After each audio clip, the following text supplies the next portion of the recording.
नमस्कार दोस्तों, awesome information में आपका स्वागत है। आज हम बात करेंगे एक ऐसी नई टेक्निक के बारे में जो आने वाले समय में आपकी ज़िंदगी पर बहुत अच्छा असर डाल सकता है, खासकर जब बात आपके मोबाइल फ़ोन और कार बाइक से जुड़ी हो। तो क्या है वो नई तकनीक? चलिए इसके बारे में थोड़ा विस्तार से जानते हैं। हम बात कर रहे हैं न्यू अल्ट्रा स्ट्रॉन्ग पॉलीमर की, जो बना देगा आपके मोबाइल और कार को बेहद मजबूत। कैसे बनाएगा ये आपके कार और मोबाइल को बहुत मजबूत? इससे पहले हमें जानना होगा कि पॉलीमर क्या होता है। आमतौर पर मैं साधारण सरल शब्दों में व्याख्या करने की कोशिश करूँगा। ऐसे केमिस्ट्री वाले टर्म्स से परहेज ही करूँगा जो आम आदमी को, जो खासकर साइंस बैकग्राउंड से नहीं जुड़े हुए हैं या फिलहाल प्रैक्टिस में नहीं है, उनको समझ में आने में दिक्कत हो। इसलिए नॉर्मल शब्दों में पॉलीमर क्या होता है, नॉर्मल शब्दों में पॉलीमर जो भी प्लास्टिक है हम उसके लिए बोलते हैं। पॉली का मतलब होता है मैनी और मोनो का मतलब होता है सिंगल। तो पॉलीमर बेसिकली मोनोमर के चेन से बनता है। ठीक है, कहने का मतलब ये है कई मोनोमर मॉलिक्यूल आपस में एक चेन के रूप में जुड़ते जाते हैं, तो उसको हम पॉलीमर कहते हैं। और पॉलीमर जैसे प्लास्टिक बोतल हुआ या कोई खिलौना हुआ, वो सब क्या हुआ, एक तरह से पॉलीमर ही है। तो क्या खास बात है इस तरह के पॉलीमर में? क्यों ये इतना मजबूत है? क्यों इसका नाम 2DPA1 पड़ा? देखिए, इस पॉलीमर को 2DPA1 इसलिए कहा गया है क्योंकि ये जो पॉलीमर है इसका इंटरनल स्ट्रक्चर 2D एरे के रूप में है। समझिए, जैसे अगर कोई व्यक्ति सीधी सरल रेखा में आगे बढ़ रहा है तो वो वन डायमेंशनल है। यदि किसी की पोजीशन को रिप्रेजेंट करने के लिए 2 डायमेंशन की ज़रूरत पड़े तो वो 2D है।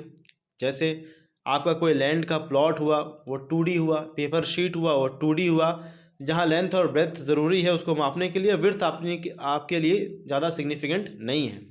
इसी तरह 3D प्रिंटर हुआ। 3D प्रिंटर क्या, कोई ऐसी वस्तु जिसका लेंथ, ब्रेथ और हाइट तीनों सिग्निफिकेंट है। जैसे आपका मकान, लेंथ भी है, ब्रेथ भी है, हाइट भी है। ऐसा कोई भी चीज़ प्रिंटर में डालिए और निकल जाए जिसको 3 डायमेंशन हो, वो 3D हो गया। तो आप समझ गए कि क्या होता है।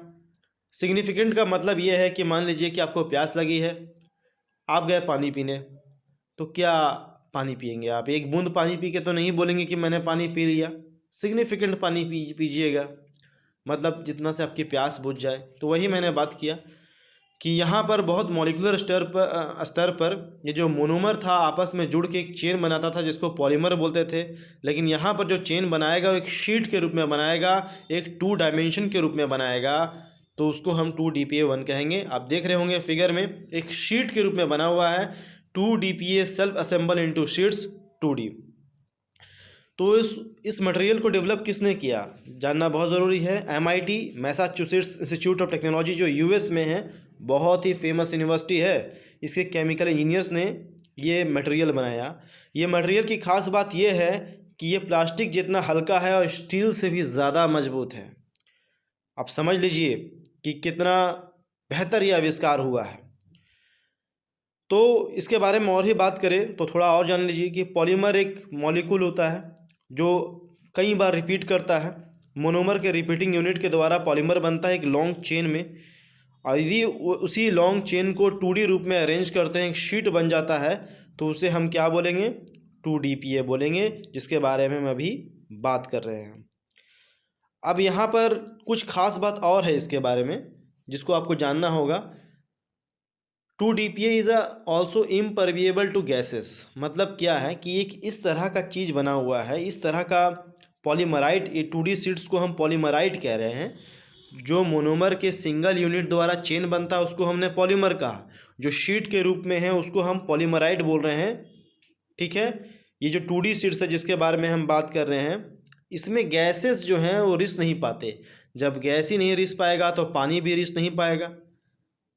तो it is made up of monomers looked together like a Lego bricks. So gas molecules cannot shift between them like they can in polymer chains. उसके बाद है this could allow us to create ultra thin coatings that can completely prevent water or gases from getting through.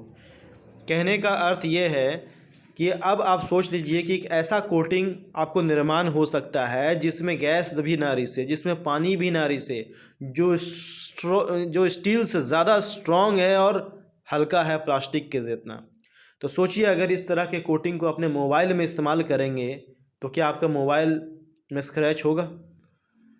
यदि आप अपने car के body पे या bike के बॉडी पर कोटिंग कर देंगे तो क्या उसमें टूट फूट का टेंशन रहेगा, क्योंकि आपको मालूम है कि ये मटेरियल स्टील से ज़्यादा मजबूत है और प्लास्टिक जितना हल्का है। तो आगे आने वाले समय में आपको ये ज़रूर देखने को मिलेगा। मेरा काम है आपको जागरूक कर देना। जैसे आज ग्लोबलाइजेशन की दुनिया में आप 2 घंटे में दुनिया के किसी भी कोने से किसी और कोने में पहुंच सकते हैं, मतलब चंद घंटों में बात कर रहा हूं, 2 घंटा स्पेसिफिकली नहीं बोल रहा हूं। तो बहुत कुछ एक दुनिया से दूसरे दुनिया के पार्ट में पहुंच सकता है। आपको क्या लगता है कि आप जो मोबाइल फ़ोन पकड़े हुए हैं अपने हाथ में, उसके आपके राज्य में बना, आपके घर में बना, आपके देश में बना? नहीं ना। आप जो किताबें पढ़ते हैं उसमें बहुत सारी टेक्नोलॉजी होती है। क्या सब टेक्नोलॉजी, जितना भी इन्वेंशन है आपके अपने राज्य में हुआ, अपने देश में हुआ? नहीं, दुनिया आपस में बहुत अच्छी तरह से जुड़ी हुई है। इनफैक्ट जो आप दवाइयाँ खाते हैं ना, वो दवाइयाँ में भी बहुत सारे कंपोनेंट्स बाहर से आयात हुए रहते हैं। हम आमतौर पर बोलते हैं कि ज़्यादातर हम लोग इंपोर्ट ही करते हैं, एक्सपोर्ट कम करते हैं। चाइना से हम बोलते हैं कि हम बैन कर देंगे, बैन कर देंगे। क्या बैन कीजिएगा? टिकटॉक बैन कीजिएगा, लेकिन ज़्यादातर मोबाइल जो होते हैं बनते वहीं हैं, असेंबल यहाँ पर हो जाते हैं।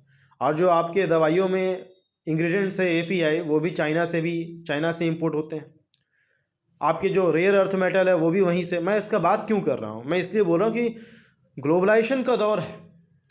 हम बहुत चीज़ पढ़ते हैं, न्यूटन्स के बारे में पढ़ते हैं, आइंस्टीन के बारे में पढ़ते हैं।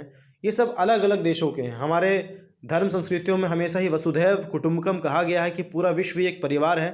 तो अब आपके सोच को वृहत करना पड़ेगा, क्योंकि जिस तरह से कोरोना वायरस, आपको लॉकडाउन तो 2020 में भारत में आया, लेकिन हम इसे कोविड-19 क्यों बोलते हैं? क्योंकि दिसंबर 19 में चाइना में लॉकडाउन हो चुका था। यानी दुनिया में होने वाली कोई एक घटना देर सवेर आपके घर के दरवाजे पर दस्तक ज़रूर देती है, चाहे वो अच्छी घटना हो या बुरी घटना हो, और आपको सजगता बनाए रखना है। इसलिए अब वो दौर गया जब आप अपने घर में बैठकर लोकल अखबार पढ़ के लोकल जानकारियों से संतुष्ट हो जाते थे, क्योंकि क्या पता कि विश्व की कौन सी घटना आपके दरवाजे पर किस तरह से दस्तक दे और आपकी ज़िंदगी किस तरह से बदल जाए। कभी अच्छा और कभी बुरा भी बदलेगा। तो ये नई टेक्नोलॉजी है जो आने वाले समय में देर सवेर आपके मोबाइल फ़ोन, आपके कार के बॉडी, आपके बाइक के बॉडी पर ज़रूर पहुंचेगा और उसे मजबूती प्रदान करेगा। उम्मीद है कि आपको ये जानकारी पसंद आई होगी और आप खुद ही समझ सकते हैं, जब इसमें गैस भी रिस नहीं सकता तो और भी इसके कई उपयोग हो सकते हैं। जैसे आपके घर के ऊपर में जो पानी की टंकी लगी हुई है, अगर उस पर कोटिंग कर दीजिएगा तो उस पर भी पानी कभी लीक नहीं होगा, रिसेगा नहीं। क्यों नहीं? क्योंकि बहुत ज़्यादा मजबूत है, स्टील से ज़्यादा मजबूत है। तो आप समझ गए कि हम जिस 2 DPa 1 मॉलिक्यूल की बात कर रहे हैं ये क्या है। मतलब अब तक पॉलीमर जो बनता था, पॉली मतलब मैनी होता है, मैं बार बार बोल रहा हूँ। तो मोनोमर के जो मॉलिक्यूल होते थे वो आपस में जुड़ करके चेन लाइक स्ट्रक्चर बनाते थे, कुछ ब्रांच लाइक स्ट्रक्चर बनाते थे, और उसी से पॉलीमर बनता था। उसी पॉलीमर को सांचे में डालकर हम बॉटल्स बनाते थे, खिलौने बनाते थे। लेकिन साइंटिस्ट ने ट्राई किया कि क्यों ना हम इसे शीट के रूप में, शीट के मतलब ये मत समझिएगा कि प्लास्टिक की चटाई नहीं बन सकती, यहाँ मॉलिकुलर लेवल पर बात किया जा रहा है। जो हम मोनोमर का चेन बनाते थे, अगर वो मोनोमर का स्टैक बनाए, सपोज कीजिए आपके पास एक लंबी सी लकड़ी है, एक लकड़ी को तो कोई तोड़ सकता है, लेकिन एक लकड़ी पर लकड़ी समानांतर रख दीजिए या एक के ऊपर एक रख दीजिए तो एक शीट बन जाएगा ना, एक जिस पर किसी को लिटा सकते हैं या कुछ रख सकते हैं। तो बस इंटरनली यहाँ पर भी वही हो रहा है, एक शीट बन रहा है। और वो शीट बनने की वजह से जब एक लकड़ी को आप आसानी से तोड़ सकते हैं, बचपन में आपने पढ़ा होगा कि लकड़ियों के गट्ठर को तोड़ना मुश्किल है, ठीक उसी तरह से जब ये पॉलीमर सिंगल चेन से एक शीट में बदल जाते हैं, अपने आप को असेंबल कर लेते हैं, तो ये भी बहुत मजबूत हो जाते हैं और स्टील से ज़्यादा मजबूत और प्लास्टिक जितना हल्का हो जाता है। तो इसके उपयोग ही मैंने आपको बता दिया। आपको जानकारी यदि अच्छी लगी तो बने रहिए। मिलते हैं नेक्स्ट वीडियो में। जय हिंद, जय भारत।